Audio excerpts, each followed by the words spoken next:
So welcome, Vix. It's great to have you with us. Great. I'm really happy to be here. Now, I love the sound of your business, that you're all about money badassery, which is great.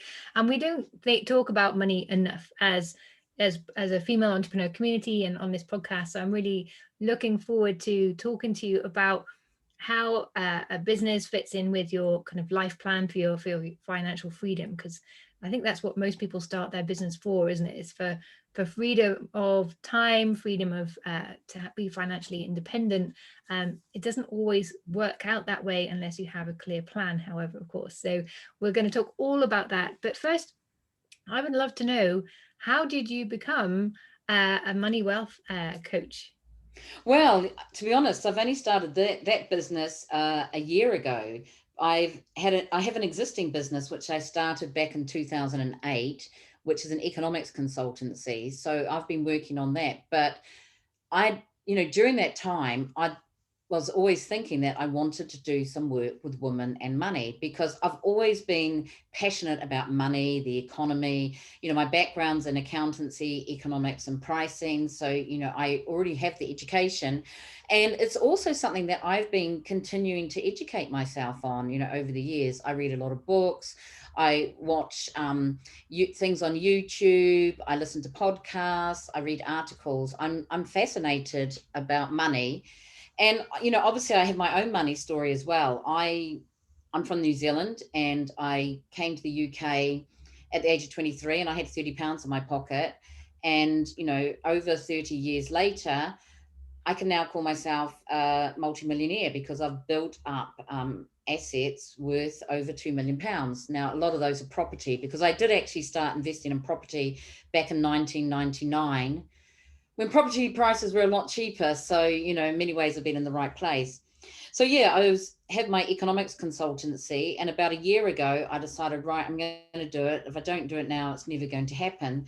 So I started my business, which is, wealth coaching online courses. I've been doing it at the same time as my existing business.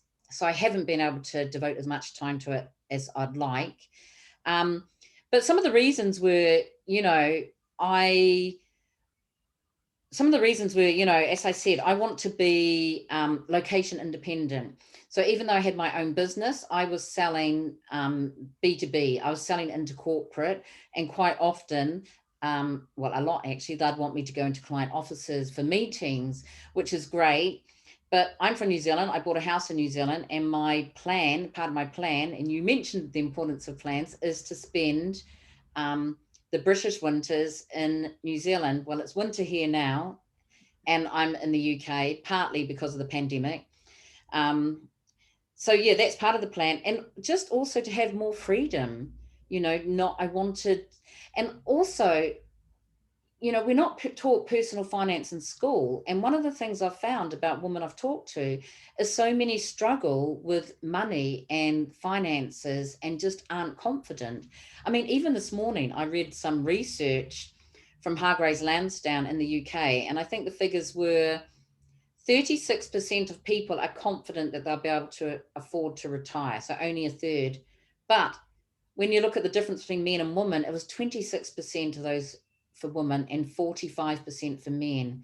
So I feel there's a real need to financially empower women so that we can have better futures, not just for ourselves, but also, for our children, because that's often passed down.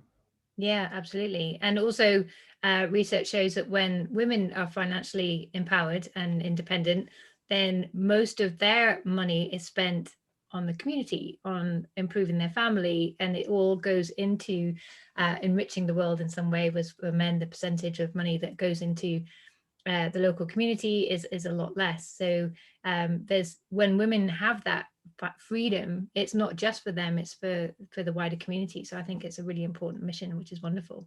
Yeah, and you also talked, or we talked earlier about, thinking about money or even wealth. And, I focus on money, and I talk about retirement, and I talk about retiring rich.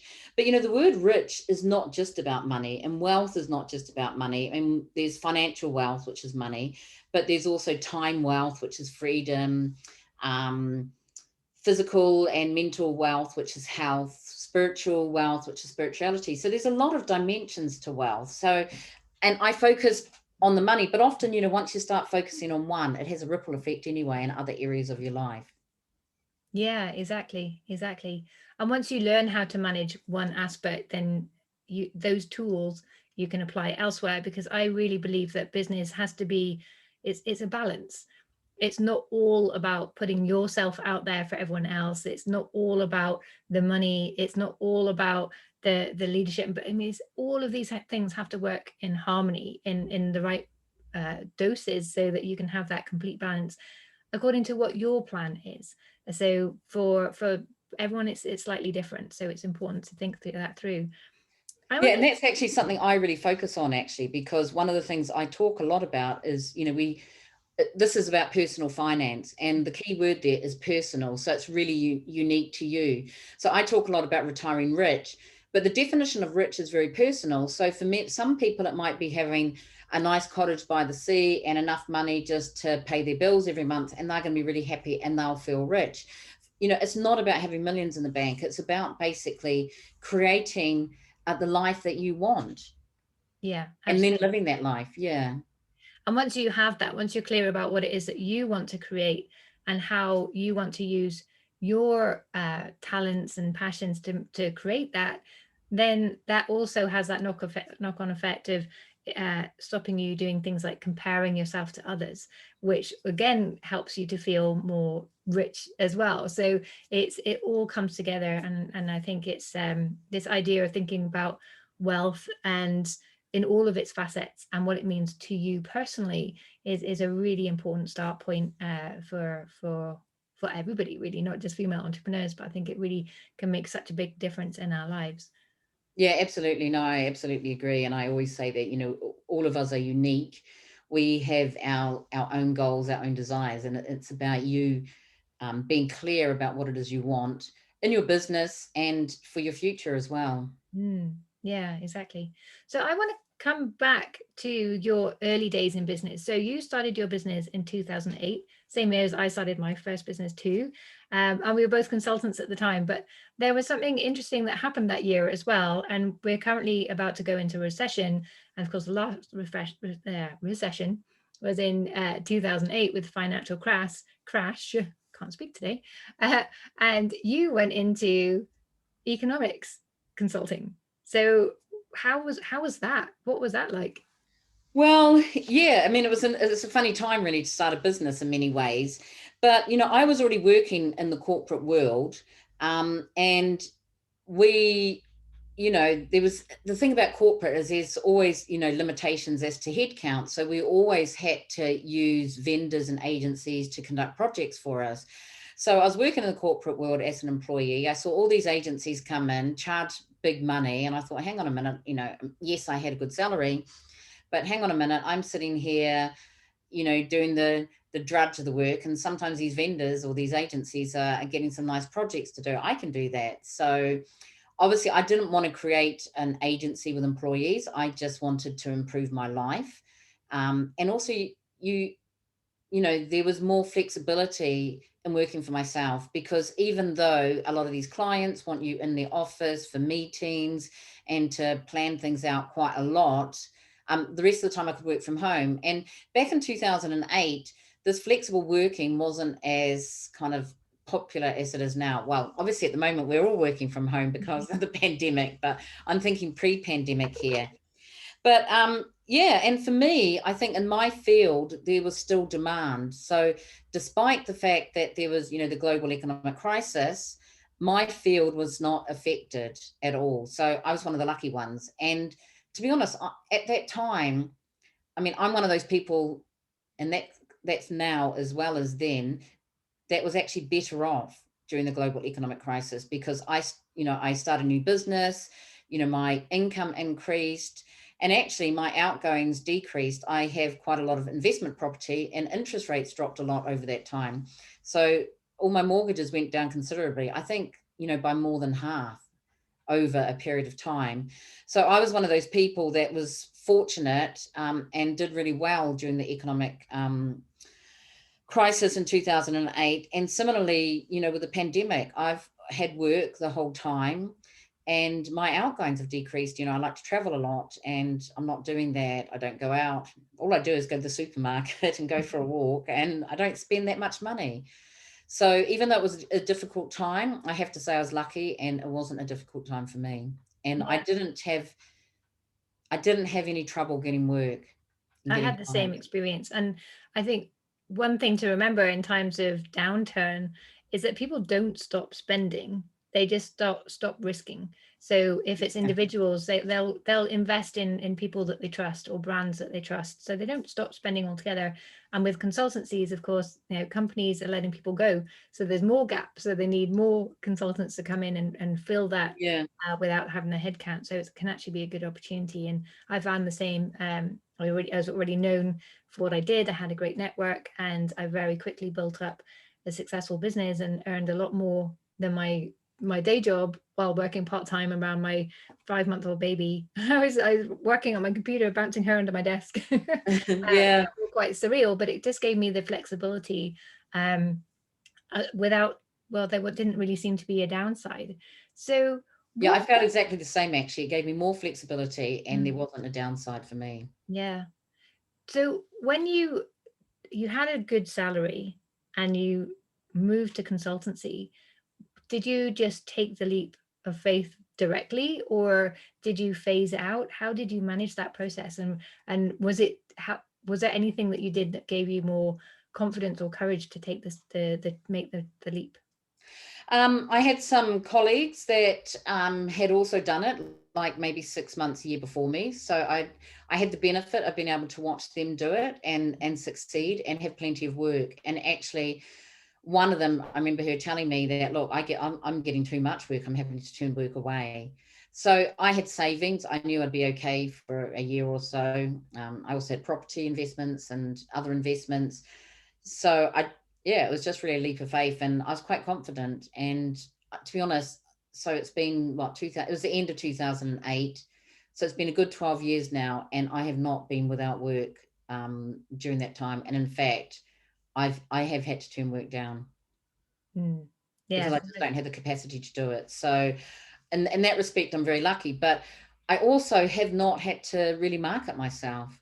So, and the thing about corporate clients is often, it's often a lot of work. Sometimes it's, you might be 5 days a week for one client, sometimes 3 days a week, or it's a specific project. But they're usually big amounts, and sometimes very long-term projects that then get extended and things like that. So it's a very different type of business to what I'm doing now when, I'm working with individual entrepreneurs. Yeah. And it's small packages in comparison, so there's a lot more selling now than what I had to do previously. Yeah. So what have been the differences that you've noticed of selling to corporate and then moving into individual or group coaching? Yeah, I think it's very different actually, because in my corporate business, as I said, I haven't actually much marketing and sales at all really, and a lot of the time I'm approached and I have to say yay or nay. Obviously when you're doing B2C as opposed to B2B, you've got to be marketing and selling a lot more. And yeah, so that's one big difference. The other big difference is, I'm running and it's about an online business, and which is exactly what I want, because even though I had freedom in my consulting business, I want even more freedom. I want to be 100% location independent. Um, I want to work at times that suit me, um, and flexible as to, when I run programs or events and things like that. But one of the things about an online business that has overwhelmed me is all the tech and the funnels. And you've got to have I have Active Campaign for my emails, and Stripe for payments, and everything's got to talk to one another, and having a funnel and click funnels, and constantly having work done on my website.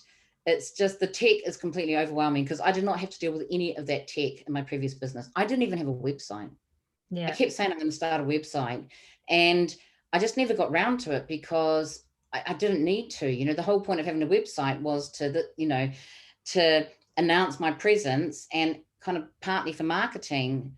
And I've always had work, and I just never got around to the website. And obviously I'm not going to do that at all now, because my plan is to phase out this existing economics consultancy business and then go full time into the money business. Yeah. So And I it's think, very, very different. yeah, and Yeah, it's a different world now from 12 years ago when you started that first business, where I was the same. It was all about networking. You build up the connections and a reputation, and that's it. You don't really need much else. But now it's very different, I think. And when you move to an online, uh, excuse me, an online way of working, then most of your marketing does have to be online.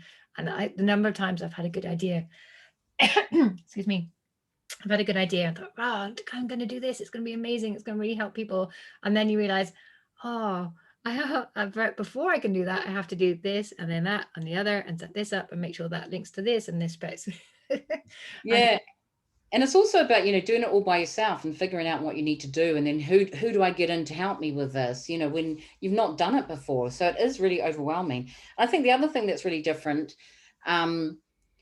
is that in my, consultancy business, I was going into client offices. So I had a lot of, face-to-face interaction. Or, I'm still running that business now. Okay, it's a lot less now, but there's still Zoom meetings. But I'm kind of talking about, in a normal world, which we're not in at the moment, pre-pandemic and post-pandemic world.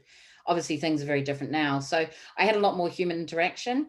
Whereas, as a solopreneur, working on my own, on an online business, it's just me. And it can be really daunting sometimes. Like, how do I do that? I've got to figure out how to do this, and this isn't working. And yeah, so it can be difficult. yeah, it's for sure not an easy choice, and it definitely takes time. And we've heard that from all of the guests here, that it takes longer than you might think, that there's more moving parts than just an offline business. But it's also, if you treat it as part of the adventure, then Yeah, it's also very satisfying, because you do learn so much so quickly. The sense of having created something yourself that works is really quite satisfying as well. So it's a case of, I always tell myself, or train myself to ask on a regular basis, at least once a day, how could this be simpler? Because it good can get question, very isn't it? complex Yeah, very quickly. yeah. And you're absolutely right. I mean, I've been on a really steep learning curve because, this has only been going on for a year or so, my business. So I've been on a steep learning curve. But when you do learn something and you figure out how it works, it's very rewarding. Mm. And then, the second time you do it, it's so much easier. It's like, okay, I know what I've got to do now. And quite often you can repurpose stuff. If you've created a sales page on your website, you can, it's already set up. You can just kind of repurpose that, or get your website person to use a lot of that already. So the first time is always the hardest. So it's definitely a steep learning curve. Yeah, but you get through it. Yeah, you do get through it. Yeah. And I think you get to a stage, I mean, a lot of, I've met quite a lot of women in business, and they've been doing this for years. And for them, the tech is just like, oh yeah, they're so kind of au fait with it now. And I think, oh, I look forward to being like that. Yeah, yeah, exactly.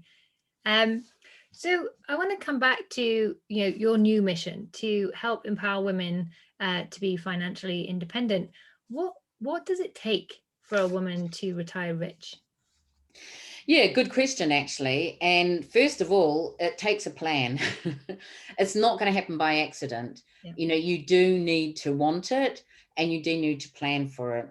I mean, I think there's some research that shows that people with a written plan are much more and it says written, are much more likely to achieve what they want than those that don't have anything. I've heard In great terms of stories on that. What's the difference between a millionaire and a billionaire? some zeros, a lots of zeros.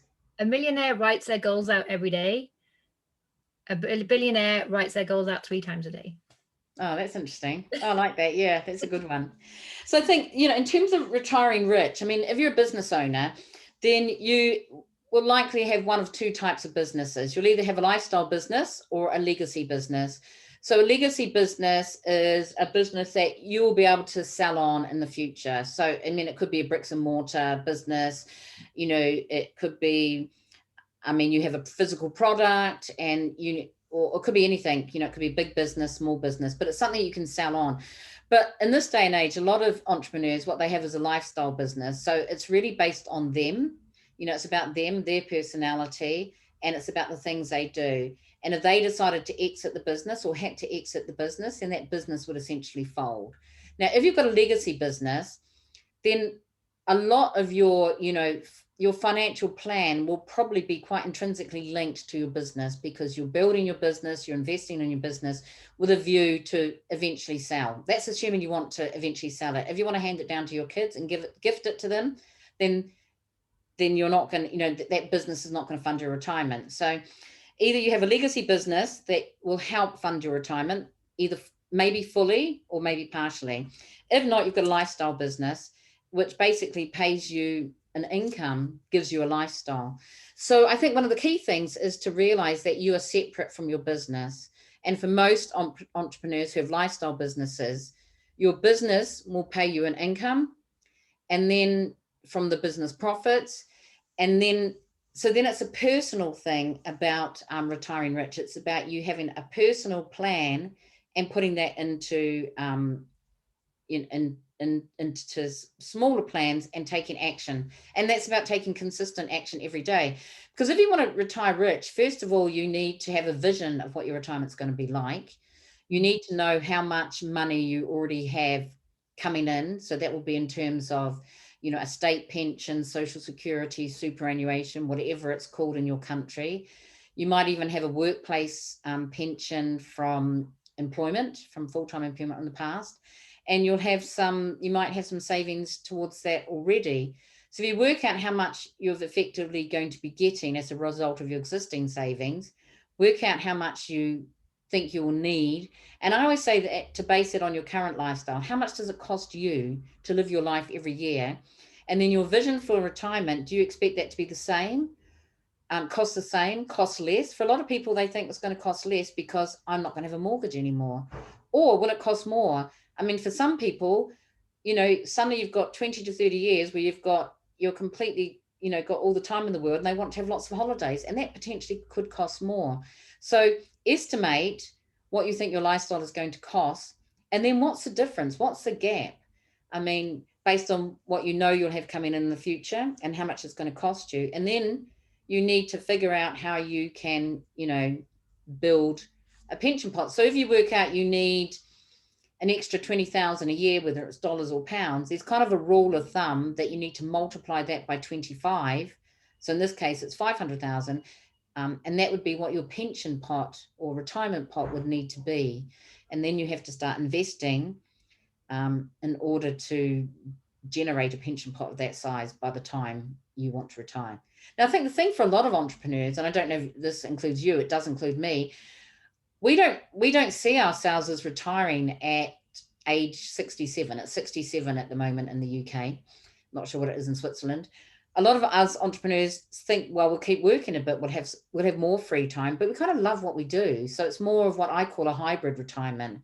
So potentially, if you're planning on a hybrid retirement, you'll need less money in the future. But if you are planning on a hybrid retirement, you need to be pretty sure that you want to keep working, and that you don't suddenly change your mind and think, no, I want to retire fully, I've had enough, or my health isn't that good. Because if you don't plan for that, then you won't have the money put aside. Yeah, brilliant. And I love that it's all about planning and vision, the same Yeah, with your business success, really. And it's in fact, exactly the same. It's exactly the same as planning for your business, isn't it? What's my vision for my business? How would I make it happen? So it's just now to a personal thing. What's my vision for retirement? You know, when, where, how, what will I do every day? You know, what do you vision yourself? And then how do I make that happen? is there any challenges that you see that women have when it comes to money or financial planning that you are, well, maybe there's something you spotted, which is why that's driven you to really focus on that right now. But is there anything that you think if only women thought more this way, it would help them so much more when it comes to their financial planning? Yeah, so many things actually. You know, we hear a lot about the gender pay gap, but there's also a gender investment gap and a gender pensions gap. You know, more men invest than women, and men have more, you know, in their pension or retirement pots than women do. Women tend to be a bit more risk averse than men, so are more into saving, like putting money aside and being a bit more cautious about investing. Well, you know, what of it, you know, because the thing about investments, they have risk. There's a risk associated with every investment, just different levels. You know, you might invest in one company, it could go bust. You invest in another company, it does really well, and the share price, you know, rockets. There's always risk, and women tend to be more risk averse than men. So that's the first thing. I think the other thing for women is men tend to be a bit more gung-ho. Oh yeah, investing, I can do that. Women want to be educated first in order to start investing. So they're much more about, you know, I need the knowledge in order to be able to do this. And also women, you know, women generally will bear the emotional burden for the family. So, you know, when women have money, it's they don't see it as their money, it's the family's money. Whereas men are a bit more like, oh, I'm going to put this away, I'm going to do this, or I'm going to buy this boat. So yeah, I just think women act very differently than men, which means that you're in the situation where we do have that investment gender gap and that pensions gender gap. And I also think that we haven't had good financial role models. Mhm. You know, I think a lot of us have grown up, or particularly women of my age, I'm in my 50s. Our mothers were stay-at-home mothers. They may not have got so actively involved in the family finances. So that's kind of what we grow up with. So I think it's really important that, you know, for us women today who are out there, who are investing, that we become, you know, strong financial role models for younger women today. Yeah. I love that mission that we can all take on board. So I guess the first step would be to get yourself educated, and from Yeah. there you start to build the confidence to start investing small perhaps, and building up that confidence with time. Yeah, I think it's a time thing. And the other thing is, it's personal finance is not rocket science. I think there's a bit of fear of anything to do with money and numbers. And, you know, we weren't, certainly my generation, we weren't encouraged so much, you know, at these, even at maths at school. I was naturally good at maths, so yeah, I was okay. But, oops, sorry, dropped my earbud. Women who, you know, girls who didn't naturally kind of take to maths so well weren't encouraged as much as the boys, certainly in my generation. um, so there's, you know, that lives with you, you know, it's in your mindset. I mean, it comes down to money mindset as well, doesn't it? It's about confidence, and, you know, the emotional side of personal finance is as important as the financial strategy side of personal finance. You Yeah. know, the two, in my mind, the two go hand in hand. And where they meet, it's that intersection. That's where the magic happens. You know, you've got a strong money mindset and you have good financial strategies. Yeah. And it's a case of deciding to take action on that, I guess, Yeah, absolutely. or working with a coach like yourself. Exactly. And I know you've produced a money, a retire rich checklist that people can download. So I'll put a link to that in the show notes as well, so people can get access to that. Yeah, that's just a checklist to see if you're on track, or, you know, to retire rich. Mm. Which and awareness is the first start of any good plan anyway. So Yeah. that's gonna, Just awareness of that, just, you know, acknowledging that I haven't done this, I haven't done this, I haven't done this. That can be hugely transformational in itself, yeah. and actually make you think, okay, I need to get started. And, you know, the interesting thing is that I was reading this morning actually that the age 50 is often a trigger point for people, not just women, to start thinking, oh my goodness, retirement is getting really close now and I haven't done anything. Now, but with compounding interest, you know, the earlier you start, the better. If you start in your 30s, then you're investing money on which interest is going to compound, or dividends, or the returns are going to compound over time. And, you know, it will have a big impact on the size of your retirement pot in the future. So Mm. the earlier you start, the better. You know, there's that Chinese proverb, isn't there? The best time to plant a tree was 20 years ago. The next best time is now. The same applies to investing and planning for retirement. You know, the best time to start was 20 years ago. If you'd started 20 years ago, you'd probably have a nice retirement pot by now, even if you'd only put aside £50 a week. But if you haven't, well, there's nothing you can do about that. So start now. Yeah. Great advice. So Vix, you've shared so much really great insights and a lot of really helpful advice on where to start with retirement planning and making sure that you have that pot and where to start thinking about improving your finances for your future. Is there any other pieces of advice that you've learned across your last 12 years in business that you'd like to share with women that perhaps we haven't touched on yet? Well, I think the one that comes to mind, which I did touch on briefly, is to keep your personal and business finances separate. I think that's, really important. A lot of people will run, particularly when they've got a small business and maybe they're not incorporated as a limited company, will just run one bank account. But it's really important to keep them separate. It's easier to manage things. And then pay yourself from your business, from the business profits, pay yourself, goes from your business bank account to your personal bank account. Then it's your money for living on. The second thing I would say is profit first, focus on profit first. There's a really good book, and the author is Mike, I wrote down his name, McKellovitz. Yeah, have you read the book? Yes, I have. Yeah, it's very good. Yeah, it's a brilliant book, and it really refocuses the way you think about your business.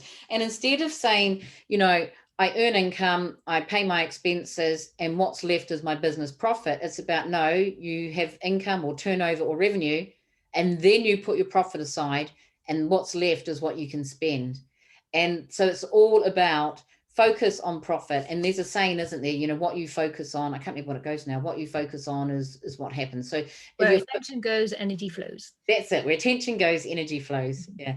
And so if your attention is on your profit, then that's where the energy is going to go, and you will find that your profit increases. And then the third thing I'd say, and this is particularly relevant for solopreneurs, is to join some business groups of fellow female entrepreneurs, because I think this can be a really lonely place, particularly for solopreneurs. You're doing everything on your own, and particularly this last year with the pandemic, I think it's really important to have support. There's a saying which goes something along, I wrote that down as well because I thought I wouldn't remember it, something like, behind every successful woman is a tribe of other successful women. Yeah. And I think that's a great kind of saying, because it's about, supporting one another, helping one another rise up. And I think that's really important for solopreneurs, and even more important now during the pandemic.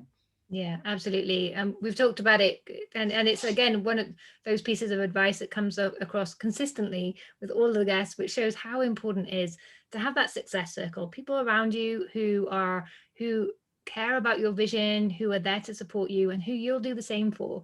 And having that is just so valuable. And as you say, we're all in business by ourselves, or for ourselves, but we needn't be by ourselves. To get that support and build up that network is really, really important.